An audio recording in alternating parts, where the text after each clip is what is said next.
പോരുവഴി ഗ്രാമപഞ്ചായത്തിൽ വികസന സെമിനാർ നടത്തി. വാർഷിക പദ്ധതി രൂപീകരണവുമായി ബന്ധപ്പെട്ടാണ് സെമിനാർ നടത്തിയത്. പോരുവഴി ഗ്രാമപഞ്ചായത്തിലെ വാർഷിക പദ്ധതിയിൽ ഉൾപ്പെടുത്തിയാണ് വികസന സെമിനാർ നടത്തിയത്. ഗ്രാമപഞ്ചായത്ത് കോൺഫറൻസ് ഹാളിൽ നടന്ന വികസന സെമിനാർ ജില്ലാ പഞ്ചായത്ത് മുൻ പ്രസിഡന്റ് ഡോക്ടർ PK ഗോവൻ ഉദ്ഘാടനം ചെയ്തു. പ്രവർത്തന സൗകര്യത്തിന് വേണ്ടി നമുക്ക് കൂട്ടിച്ചേർക്കാൻ കഴിയാവുന്ന കാര്യങ്ങൾ നമ്മൾ കൂട്ടിച്ചേർക്കും. അങ്ങനെ കൂട്ടിച്ചേർത്തപ്പോൾ പ്രത്യേകത എന്താണ്? കേരളത്തിലെ ഗ്രാമപഞ്ചായത്തുകളുടെ പരിധി അല്ലെങ്കിൽ അധികാരത്തിൽ LP സ്കൂളുകളും വന്നു, UP സ്കൂളുകളും വന്നു, PH സെന്ററുകൾ വന്നു, ഗ്രാമപഞ്ചായത്തിന്റെ പരിധിയിൽ വന്നു, ബ്ലോക്ക് പഞ്ചായത്തിന്റെ പരിധിയിൽ CH സെന്ററുകൾ വന്നു, താലൂക്ക് ആശുപത്രികൾ വന്നു. ജില്ലാ പഞ്ചായത്തിലേക്ക് വരുമ്പോൾ അത് ഹൈസ്കൂളുകളും ഹയർ സെക്കൻഡറി സ്കൂളുകളും ജില്ലാ ആശുപത്രികളും വന്നു.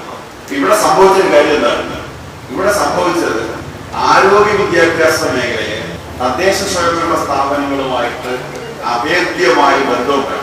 ആരോഗ്യ വിദ്യാഭ്യാസ വിട്ടുകിട്ടിയ സ്ഥാപനങ്ങളായിട്ടാണ് മാറി. നിങ്ങൾ ഗ്രാമപഞ്ചായത്തിന്റെ കയ്യിൽ വിട്ടുകിട്ടിയ സ്ഥാപനങ്ങളായി ഈ ആശുപത്രികൾ, പ്രാദേശികമായിട്ടുള്ള പ്രൈമറി ഹെൽത്ത് സെന്ററുകൾ വന്നു. ഗ്രാമപഞ്ചായത്ത് പ്രസിഡന്റ് വിനു I നായർ അധ്യക്ഷത വഹിച്ചു. വികസന standing committee chairperson Saritha MS കരട് പദ്ധതി അവതരിപ്പിച്ചു.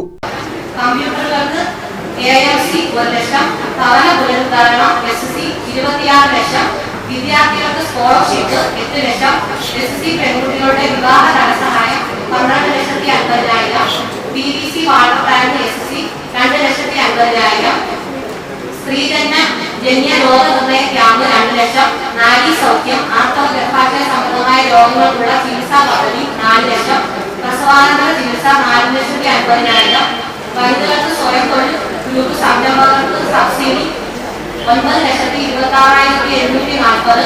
പോരുവഴി ഗ്രാമപഞ്ചായത്ത് സെക്രട്ടറി അജയ്കുമാർ CK ക്രോഡീകരണം നിർവഹിച്ചു. ഗ്രാമപഞ്ചായത്ത് vice president Mohanan, plan clerk Vidya, panchayat അംഗങ്ങൾ തുടങ്ങിയവർ പങ്കെടുത്തു.